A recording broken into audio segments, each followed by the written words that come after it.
And thank you so much for joining us. And please enjoy Oliver. Yay!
About 10 years before our story begins, a baby boy was born and orphaned all in the same night in a workhouse. What's a workhouse? A workhouse is like a factory, and a prison, and a poorhouse, and an orphanage. And it was here that Oliver Twist was born, shortly before his mother died. That is so sad. Is it all that sad? A lot of the story is sad. It is about a child who grows up in the workhouses and slums of 1800s England. In the early 1800s, when our story is set, there was a lot of poverty and disease, especially in big cities like London. If a family couldn't care for a child, they'd be sent to live and work somewhere like workhouses, picking oakum to make rope for ships, and never getting quite enough to eat.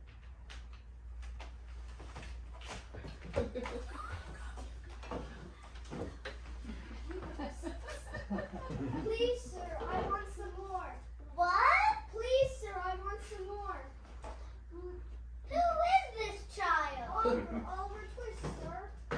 Oliver, never before has a boy asked for more. That's it, boy. Enough is enough. Catch him.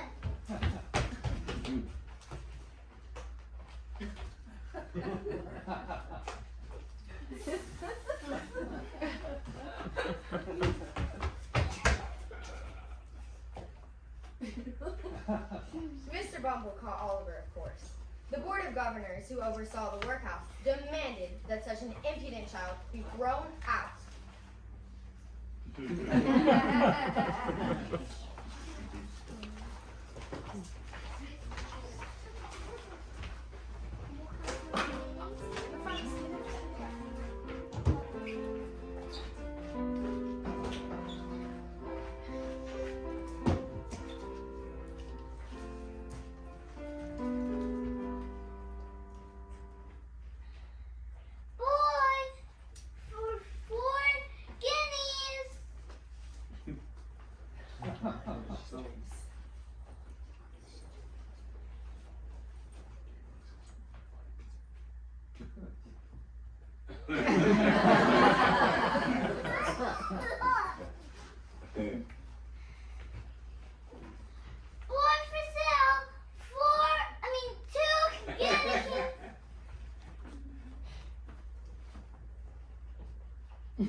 This boy, what a delightfully melancholic look.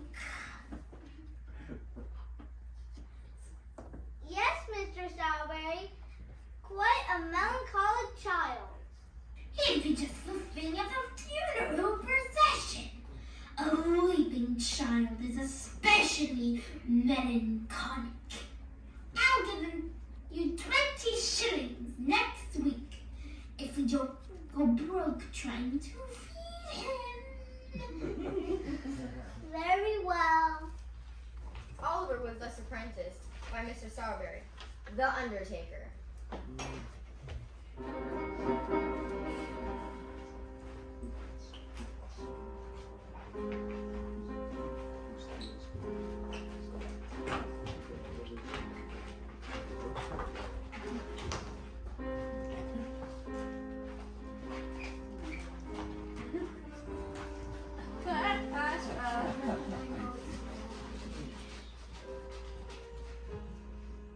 But Oliver did not thrive in this environment. Also working for Sowerberry was Noah Claypool, older than Oliver, about a head taller than Oliver, and meaner than the Sowerberry dogs. Hey, workhouse, where's your mother? She's dead. Too bad she's not around to see you sleeping in the dog bed and eating what's ever left in the bowl. Don't say anything about my mother. What mother? I don't see any. Oh, right. Don't say anything about my mother.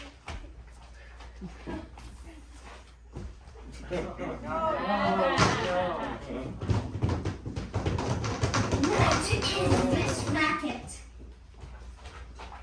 That boy from the workhouse, he's a demon. He tried to clobber me. He's the devil himself. Oliver, we cannot have such a sin.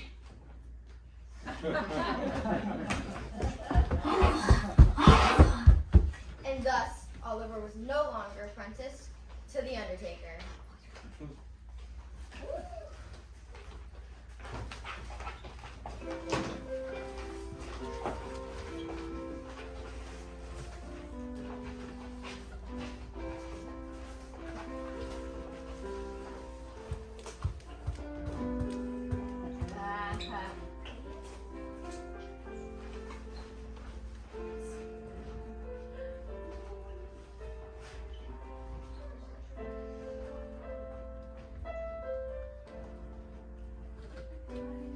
Oliver knew that he could not return to the Undertaker or to the workhouse, so he decided to go to London to seek his fortune. But London was very, very far away.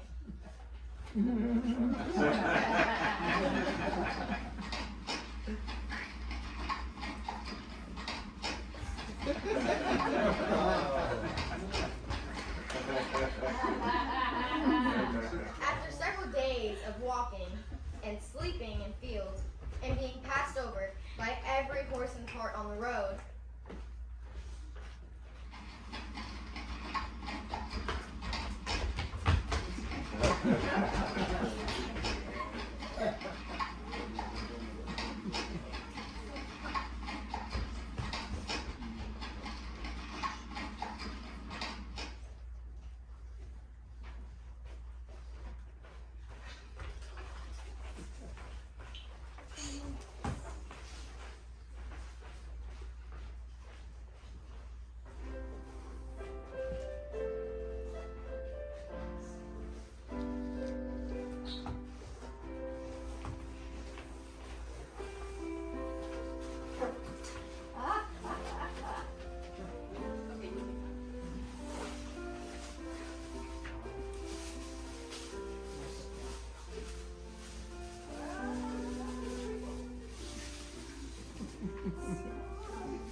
finally in London, Oliver was relieved. Excited, overwhelmed, and frightened. Hello there. My name's Jack Dawson. You may know me better as the Artful Dodger. Ah, well, fame and fortune have eluded me. Nice to meet you. My name is Oliver. Oliver Twist, sir. Just arrived on the turnip cart, is it? I actually think it's cabbages. Line. Come from far away then? Come from far away then? Quite far. So you here on business? For pleasure? To see family? Don't have any. Run from the law then? Say no more. Have barely any shoes. No money for lodging, I'll wager. Now, chap. I know a fine gentleman that might be the useful sort of person to know. You really think you'll help me, a stranger? Now looking at us talking like old chums, you're no stranger anymore.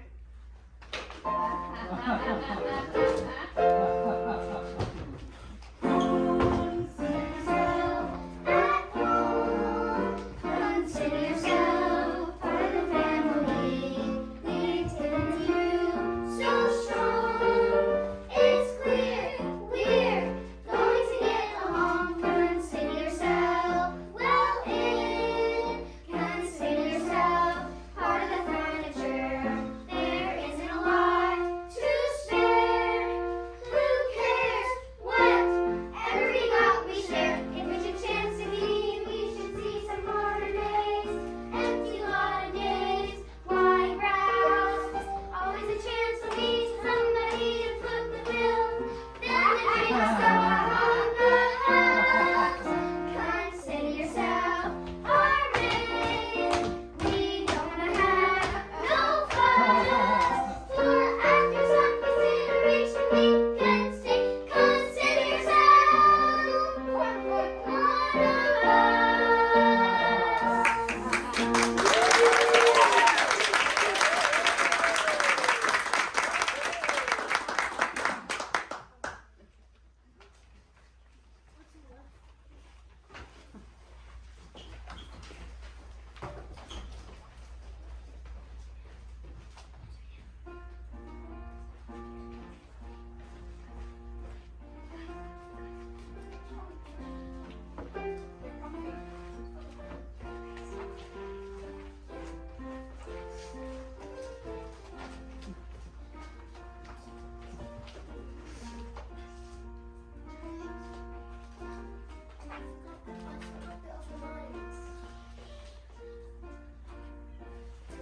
My dear Dodger, where have you been? And who is this poor soul you found?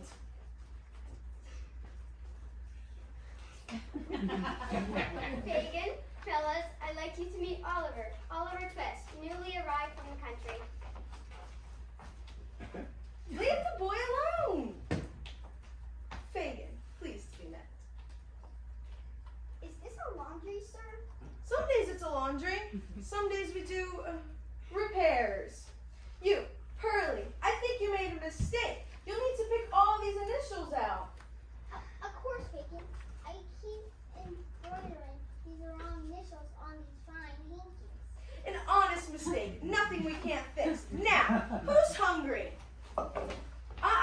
Save some room for our new friend, Oliver Twist. Oh, thank you, sir. Thank you. Of course. Now, to bed, all of you. We have a long day of embroidering to do tomorrow. And we must show Oliver how we do what we do.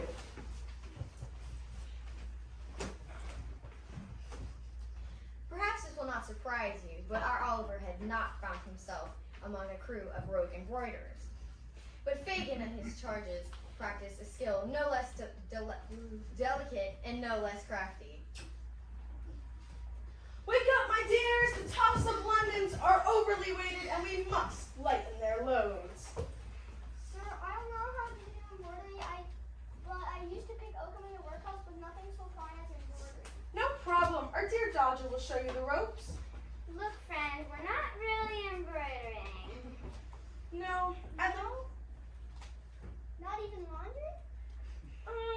No. Our line of business pays a bit better. Wouldn't you say? I would say so, sir. You see,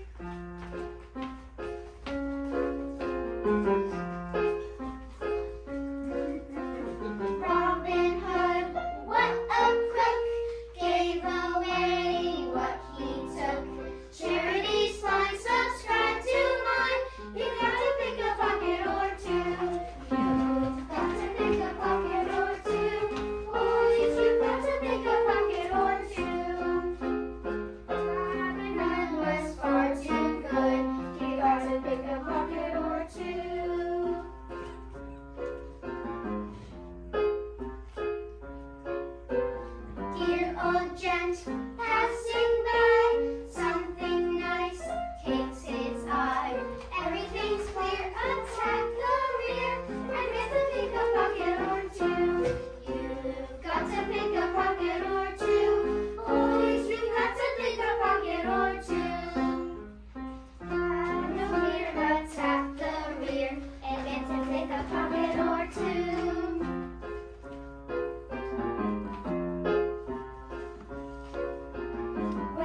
My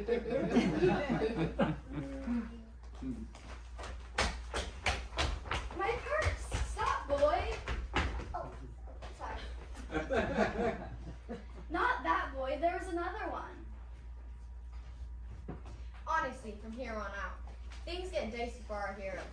Oliver is brought before the magistrate and sentenced to hang for stealing Rose's purse. Hang? But But he didn't even. I know that. Mr. Brownlow, Rose's guardian, explains that Oliver was not the guilty party and feels so terrible that poor Oliver was inconvenienced that he brings him home. Mr. Brownlow and Mr. Brownlow's ward, Rose, welcome Oliver into their home and treat him awfully well. Well, that sounds awfully nice. Until Fagin kidnaps Oliver with the help of Nancy and Bill Sykes. Nancy and Bill who? Bill Sykes, he's the main villain in this story. Hear that? Sykes is the main villain. I'm just a poor man trying to stay afloat. You did arrange to have Oliver murdered in exchange for payment from Mr. Monks. What? Whoa, Mr. Monk? Ah, of course. He isn't in this musical. But Mr. Monks is the false name used by Oliver's half-brother, who wants Oliver dead so he does not have to share the Brownlow family fortune. What? Yes, Oliver is Mr. Brownlow's ward, Agnes' son. I thought her name was Rose. Agnes was my sister, missing all these years. Agnes gave birth at the workhouse because she had run away from her guardian. Agnes? Is there any proof? When that girl dropped off Oliver, she did leave behind this locket. I have a locket just like it. Oh, my nephew. Eventually, Mr. Brownlow figured out that Oliver was his grandson. Agnes ran away with Mr. Brownlow's son, who had abandoned his wife and child. Mr. Monk? Yes, Oliver's half-brother. My head is swimming. In different versions, Oliver was shot and nursed to health, sentenced to be transported or sent away to Australia or the Americas, sentenced to be hanged, held ransom. Briefly! I thought I might just hold you for ransom once I found out how valuable you were. Yes, heart of gold. I'd pawn it if I could. So, Mr. Dickens, is Oliver going to be alright in this version? Well, in this adaptation, we've no Mr. Monks and no Bill Sykes to threaten you. And I imagine Mr. Fagin will keep his distance once he figures out how chummy Mr. Brownlow is with the magistrate.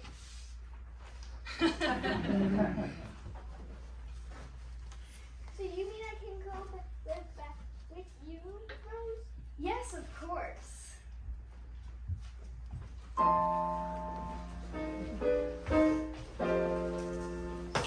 Consider yourself at home. Consider yourself one of the family. We're in you so strong. It's clear. Consider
Bye.